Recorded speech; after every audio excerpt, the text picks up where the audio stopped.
എല്ലാവർക്കും മഞ്ജൂസ് വേൾഡ് എന്ന യൂട്യൂബ് ചാനലിലേക്ക് സ്വാഗതം. ഇന്നത്തെ നമ്മുടെ ഒരു കൊച്ചു വീഡിയോ ആണ് കേട്ടോ. ഇതുപോലത്തെ ഒരു പേഴ്സ് തയ്ക്കുന്നതാണ്. പേഴ്സ് എന്ന് പറയുമ്പോൾ ഇതിന് സിബൊന്നും ഇല്ല കേട്ടോ. ഇതുപോലെ 3 പോക്കറ്റ് വരുന്നുണ്ട്. നമ്മുടെ കൈക്കുള്ളിൽ തന്നെ ഒതുങ്ങുന്ന ഒരു ചെറിയൊരു പേഴ്സാണ്. ശരിക്കും പറഞ്ഞാൽ ഇതുപോലൊരു പേഴ്സ് തയ്ച്ചെടുക്കാനായിട്ട് 2 മിനിറ്റ് പോലും വേണ്ട. അപ്പോൾ ഈ 3 പോക്കറ്റ് വരുന്ന നമ്മുടെ കയ്യിൽ ഒതുങ്ങുന്ന ഈ കൊച്ചു പേഴ്സ് പെട്ടെന്ന് നമുക്ക് എങ്ങനെയാണോ തയ്ച്ചെടുക്കുന്നതെന്ന് ഈ വീഡിയോ ഒന്ന് കണ്ടു നോക്കിയാലോ. അതുപോലെ എന്നും എൻ്റെ വീഡിയോയ്ക്ക് വേണ്ടി സപ്പോർട്ട് ചെയ്യുന്ന എല്ലാ കൂട്ടുകാർക്കും ഒരുപാട് താങ്ക്സ് ഉണ്ട്. അപ്പോൾ പേഴ്സ് തയ്ക്കാനുള്ള തുണി ഞാനിവിടെ എടുത്ത് വെച്ചിട്ടുണ്ട്. ഇത് ചുരിദാറൊക്കെ തയ്ച്ചതിൻ്റെയൊക്കെ ബാലൻസ് വരുന്ന കേട്ടോ. അത് പീസ് ജോയിൻറ്റ് ചെയ്ത് എടുത്തിരിക്കുന്നതാണ്. അതിൻ്റെ ഒരു വശത്ത് ഞാൻ സ്റ്റിഫോട് ഒട്ടിച്ച് വെച്ചിട്ടുണ്ട് കേട്ടോ. അപ്പോൾ സ്റ്റിഫ് ഇല്ലാത്തൊരു വിഷമിക്കേണ്ട. ഞാൻ എപ്പോഴും പറയുന്ന പോലെ നമ്മുടെ തുണിക്കടയിൽ നിന്ന് കിട്ടുന്ന കവർ മേടിച്ചിട്ട് അതിൻ്റെ 4 സൈഡും തയ്ച്ചിട്ട് തുണിയോട് ചേർത്ത് വെച്ച് ഒരു 3-4 സ്റ്റിച്ചിങ് ഇടയ്ക്കൂടെ അങ്ങനെ കൊടുത്ത് എടുത്താൽ മതി കേട്ടോ. അപ്പോൾ 2 പീസ് തുണി എടുത്തിട്ടുണ്ട്. 2 കളറാണ് എടുത്തിരിക്കുന്നത്. അപ്പോൾ 13 ഇഞ്ച് വീതി 13 ഇഞ്ച് നീളത്തിലാണ് തുണി എടുത്തിരിക്കുന്നത്. അപ്പോൾ ഈ തുണിയുടെ അളവ് കൂട്ടുക കുറയ്ക്കുക അതൊക്കെ നിങ്ങളുടെ കയ്യിലുള്ള തുണിയുടെ അനുസരിച്ച് നമുക്കിത് ചെയ്തെടുക്കാം കേട്ടോ.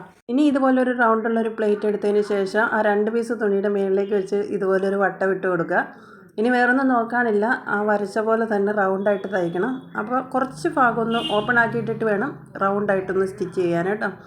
അപ്പോൾ റൗണ്ടിലൊന്ന് സ്റ്റിച്ച് ചെയ്തെടുക്കുക കേട്ടോ. ഇതുപോലുള്ള പേഴ്സ് തയ്ക്കാനായിട്ട് 2 കളർ തുണി എടുക്കുന്നതാണ് നല്ല ഭംഗി കേട്ടോ. ഒറ്റ കളർ തുണിയിൽ തയ്ച്ചാലും പേഴ്സ് ആകും.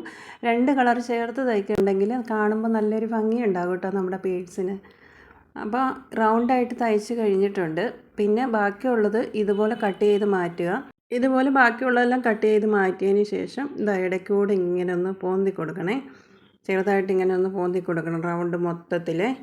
അന്നേരം നമ്മളിത് നല്ല വശമാക്കി എടുക്കുന്ന സമയത്ത് നന്നായിട്ടത് കറക്റ്റായിട്ട് റൗണ്ടായിട്ട് വരും കേട്ടോ. അതിന് ശേഷം ഇതുപോലെ നല്ല വശമാക്കി എടുക്കുക. നല്ല വശമാക്കി എടുത്തിട്ടുണ്ട്. ഇനി നമ്മൾ കുറച്ച് ഭാഗം ഓപ്പണായിട്ട് ഇട്ടിട്ടുണ്ടല്ലോ, അവിടം ഇതിങ്ങനെ മടക്കി വെച്ചിട്ട് അവിടം കൂടെ ഒന്ന് സ്റ്റിച്ച് ചെയ്തിട്ട് അതിൻ്റെ മുകളിൽ കൂടെ റൗണ്ടായിട്ടൊന്ന് പതിച്ചുകൂടെ തയ്ക്കണേ. അപ്പോൾ അത്രയും ഒന്ന് ചെയ്തെടുത്തിട്ടാണ് ഞാനിവിടെ കാണിച്ചിരിക്കുന്നത്. അത്രയും ചെയ്തിട്ടുണ്ട്. അതിന് ശേഷം ഇങ്ങനെ ഇതങ്ങ് രണ്ടായിട്ടങ്ങ് മടക്കുക. 2ആയിട്ട് മടക്കിയതിന് ശേഷം നമുക്കൊരു സ്കെയിൽ എടുത്ത് വെച്ചിട്ട് ഇതുപോലെ നേരെ അങ്ങ് വരയിട്ട് കൊടുക്കാം. അതുപോലെ തന്നെ അവിടെ അങ്ങ് നേരെ അങ്ങ് തയ്ച്ച് വെക്കുകയാണ് ചെയ്യേണ്ടത്. അപ്പോൾ അങ്ങനെയൊന്ന് നേരെ ഒന്ന് നമുക്ക് തയ്ച്ച് വെക്കാം കേട്ടോ.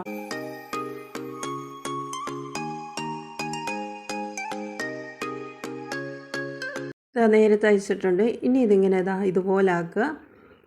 ഇതുപോലെ ആക്കിയതിന് ശേഷം നമുക്ക് കൈവച്ച് കറക്റ്റായിട്ട് ആ ഒരു വീതിയിൽ തന്നെ ആക്കി കൊടുത്തിട്ട് ഇതുപോലെ 4ആയിട്ടൊന്ന് മടക്കാം. നടുക്ക് ഭാഗത്തു നിന്നാണ് നമ്മൾ 4ആയിട്ട് മടക്കിയിരിക്കുന്നത്. ഇനി ഞാൻ ചോക്ക് വെച്ച് അടയാളം ചെയ്ത് സൈഡിൽ നിന്ന് 2 സൈഡും നമുക്ക് കുറച്ച് ഭാഗം വിട്ടിട്ട് ബാക്കി താഴോട്ടൊന്ന് 2 സൈഡും ഒന്ന് തയ്ച്ച് വെക്കാം കേട്ടോ. ഏറ്റവും മേള് തൊട്ടല്ല കേട്ടോ ജോയിൻറ്റ് ചെയ്യുന്നത്. അപ്പോൾ കുറച്ച് താഴെ വശം വെച്ചിട്ടാണ് 2 സൈഡും ജോയിൻറ്റ് ചെയ്ത് കൊടുക്കുന്നത്.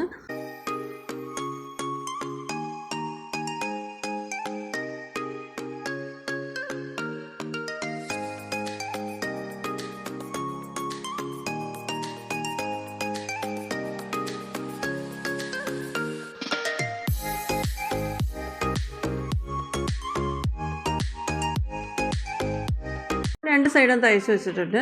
ഇങ്ങനെ വരുന്നൊരു പേഴ്സാണ്. ഇനി ഇത് ഇങ്ങനെ മടക്കും കേട്ടോ. മടക്കിയിട്ട് അതിൻ്റെ താഴ്വശത്തായിട്ട് നമ്മൾ പ്രസ് ബട്ടൺ തയ്ച്ച് വെക്കുകയാണ് ചെയ്യുന്നത്. അപ്പോൾ അത് ക്ലോസ് ആയിട്ടിരുന്നോളും. അപ്പോൾ ഒരു ഭാഗം ഇങ്ങനെ ഓപ്പൺ ആയിട്ട് എടുക്കും. അവിടെ നമുക്ക് നമ്മുടെ ഐഡൻറ്റി കാർഡൊക്കെ വെക്കാൻ പറ്റും. ഇതിനുള്ളിൽ പൈസയൊക്കെ വെക്കാനായിട്ട് പറ്റും.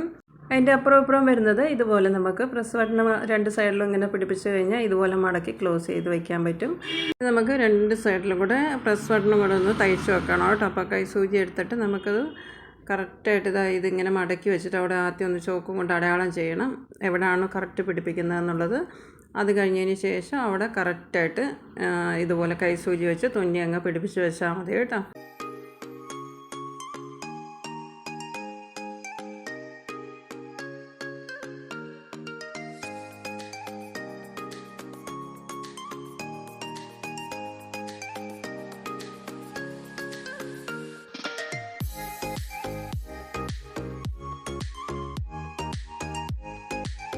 അപ്പോൾ അടിപൊളിയും പേഴ്സല്ലേ. നമ്മുടെ കയ്യിൽ ഇങ്ങനെ നമുക്ക് പിടിക്കാനായിട്ട് പറ്റും. 3 പോക്കറ്റും ഉണ്ട്. ഒരു പോക്കറ്റ് ഈ ഒരു വശം വരും, ഇങ്ങനെ വരും. അപ്പോൾ അതിനകത്ത് നമുക്ക് ക്യാഷൊക്കെ വയ്ക്കാൻ പറ്റും. പിന്നെ നടുക്ക് നമ്മുടെ ഐഡൻറ്റി കാർഡൊക്കെ വയ്ക്കാം. പിന്നെ അടുത്ത സൈഡിൽ ഒരു പോക്കറ്റാണ്, അവിടെയും നമുക്ക് വല്ലതും വെക്കാനായിട്ട് പറ്റും. ക്ലോസ് ചെയ്ത് കഴിഞ്ഞാൽ നമ്മുടെ ഒരൊറ്റ കൈക്കുള്ളിൽ ഒതുങ്ങുന്ന ഒരു അടിപൊളിയായിട്ടുള്ളൊരു പേഴ്സാണ്. വീഡിയോ ഇഷ്ടപ്പെട്ടെങ്കിൽ കൂട്ടുകാർ സപ്പോർട്ട് ചെയ്യണം. നാളത്തെ നല്ലൊരു വീഡിയോ ആയിട്ട് വീണ്ടും വരുന്നവരെ എല്ലാവർക്കും ടാറ്റ, ഗുഡ് നൈറ്റ്.